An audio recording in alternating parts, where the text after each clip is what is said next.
अब हम स्टार्ट करते हैं लाइब्रेरी पार्ट, जो स्टूडेंट एक्सेस करेगा, कैसे वो बुक रिक्वेस्ट करेगा, कैसे वो रिटर्न करेगा, कैसे इशू करवाएगा।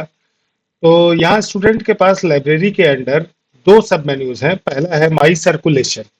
माई सर्कुलेशन के अंदर माई करंट होल्डिंग्स में यहाँ दो ऑप्शंस हैं, current holding and return. Current holding में वो बुक्स दिखेंगी जो करेंटली उसके पास हैं, और रिटर्न के अंदर वो किताबें दिखेंगी जो कभी उसने इशू कराई थी और रिटर्न भी कर चुका है। तो अभी यहाँ दोनों लिस्ट ब्लैंक है क्योंकि ये स्टूडेंट अभी हमने क्रिएट किया था। अब हम चलते हैं कैटलॉग सर्च पे। कैटलॉग सर्च में वो किताब सर्च करेगा हमारी सेंट्रल लाइब्रेरी से। तो यहाँ टाइटल से कर सकता है, ऑथर से कर सकता है, सब्जेक्ट से कर सकता है, लैंग्वेज से, कई सारे ऑप्शंस हैं, लेकिन students are going to use the title and author mostly. तो मैं पहले टाइटल से एक बुक सर्च कराता हूँ। मैंने सर्च किया और यहाँ पे मेरे पास मैथमेटिक्स सर्च किया तो कई सारी किताबें आ गई। इसमें एक बीसीए मैथमेटिक्स की किताब है। इसके आगे देखिए हर जगह एक नंबर लिख के आ रहा है, 5511। ये क्या है? Number of available copies in the library which are available to issue. तो यहाँ पे जब जाएगा तो यहाँ पे बुक का ये कवर भी आ गया, और इस जगह वो वेरीफाई हो गया, मतलब कंफर्म हो गया बच्चा कि हाँ ये वही किताब है जो हमें चाहिए। अगर कंफर्म नहीं हो रहा है, वो अपने टीचर से कंसल्ट कर सकता है कि सर देखिए यही किताब है या नहीं है। जब कंफर्म हो जाएगा तो वो क्या करेगा?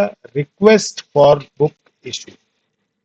यहीं से बुक इशू की रिक्वेस्ट सबमिट हो गई। अब ये रिक्वेस्ट जाएगी कहाँ? ये रिक्वेस्ट जाएगी किसी लाइब्रेरी असिस्टेंट या सिस्टम एडमिन के पास। तो मैं फिलहाल सिस्टम एडमिन से लॉगिन करके दिखा देता हूं। Same applies for library assistant also. यहाँ पे वो आया, जो लाइब्रेरी असिस्टेंट होगा वो आएगा लाइब्रेरी ऑपरेशन, और यहाँ पे पेंडिंग रिक्वेस्ट का एक सेक्शन है। पेंडिंग रिक्वेस्ट पे क्लिक करेगा तो यहाँ देखिए स्टूडेंट 30 ने एक किताब डिमांड की थी। कौन सी? BCA mathematics volume 2। वो यहाँ से व्यू करेगा। व्यू करेगा, उसे बुक की डिटेल आ जाएंगी। अब लाइब्रेरी असिस्टेंट का क्या काम है कि वो सेम किताब ढूंढ के और लाइब्रेरी के काउंटर पर आएगा और उसकी एंट्री करवाएगा कि कौन सी किताब उसके पास उसको वो इशू करने जा रहा है। तो जब किताब वो रैक से निकाल लेगा तो रैक से निकालने के बाद उसके किताब में एक एसेशन नंबर होगा, which I have already which I have already जो है found out from the database. वो मैंने अपने पास रख रखा है।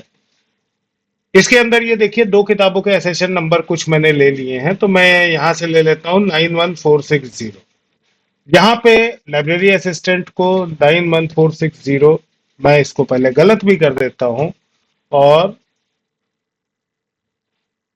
यहाँ पे बुक अप्रूव्ड लिखता हूँ और स्टेटस को मैं अप्रूव करके सबमिट करता हूं। तो यहां देख दिया no available copy for this catalogue और इनवैलिड एसेशन नंबर। मतलब हम गलत एसेशन नंबर डालेंगे तो वो नहीं लेगा।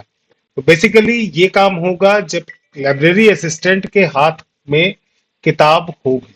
तो अब मैं सही एसेशन नंबर डालता हूं और इसको सबमिट किया। ये ऑलरेडी इशूड है, ये क्लियर है। इसके बाद मैं कोई दूसरा एसेशन नंबर इसमें डालता हूं। कोई ना कोई एसेशन नंबर इसमें आपको अवेलेबल मिलेगा, क्योंकि 5 एसेशन नंबर्स ऐसे हैं जो अवेलेबल है। ये स्टेटस चेंज हो गया, मतलब ये एसेशन नंबर अब उसको जो है काउंटर पे पहुंच गया है।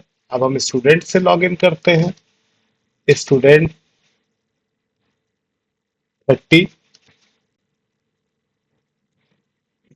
स्टूडेंट 30 से लॉगिन करने के बाद आप देखेंगे लाइब्रेरी के अंदर ये नोटिफिकेशन के अंदर एक नया नोटिफिकेशन आया, dear student request has been approved, kindly collect your book from library. अब बच्चा लाइब्रेरी पे जाएगा, अपना कॉलेज रोल नंबर बताएगा। यहाँ से कॉलेज रोल नंबर मैं उसका कॉपी कर लेता हूँ। वहां पे बच्चे के पास तो अपना कॉलेज रोल नंबर होगा ही होगा। नहीं याद है, वो लॉगिन करके खुद देख सकता है इस पोर्टल को। वो वहां जाएगा और वहां पे लाइब्रेरी काउंटर पे जो असिस्टेंट बैठा होगा वो इस किताब को इशू कर सकता है। अब किताब ऑलरेडी काउंटर पे है, उसको करना कुछ नहीं है, वो लाइब्रेरी ऑपरेशन में जाके इशू और रिटर्न पे जाएगा, यहाँ पे रोल नंबर उसका डालेगा और सर्च करेगा। देखिए ये आ गया सेशन नंबर इतना बुक, ये इसको आई बटन पे क्लिक करके यहां से स्टेटस उसका चेंज कर देगा और ये स्टेटस आ जाएगा इशू। अब बच्चे के पास नोटिफिकेशन आ गया होगा, बच्चे के हाथ में वो किताब भी दे देगा कि हाँ ये किताब तुमको इशू हो गई है, और बच्चे के लॉगिन में उसकी करंट होल्डिंग में वो किताब दिखने लगेगी।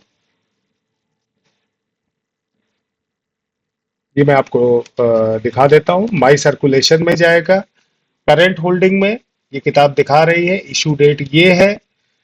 एक जो है नंबर ऑफ डेज कैलकुलेट करके सर ने डाला है, which is configurable from admin end, कि हम 10 दिन के लिए चाहते हैं, 20 दिन के लिए चाहते हैं, तो ड्यू डेट वो उसके हिसाब से ऑटोमेटिकली कैलकुलेट करेगा।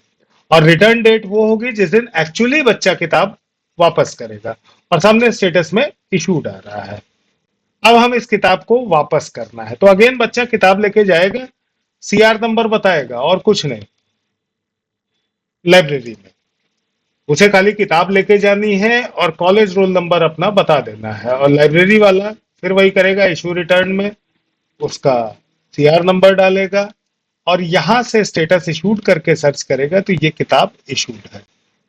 यहां से अब वो स्टेटस इसका, जब किताब उसके पास वापस आ जाएगी वो रिटर्न करके सबमिट कर देगा, तो अब ये किताब उसकी रिटर्न हो गई है।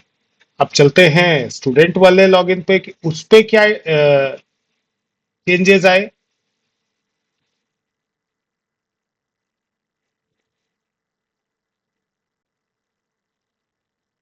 लाइब्रेरी में चलते हैं, माई सर्कुलेशन पे चलते हैं, देखिए करंट होल्डिंग में कुछ नहीं है और रिटर्न में ये आ गया और स्टेटस रिटर्न हो गया।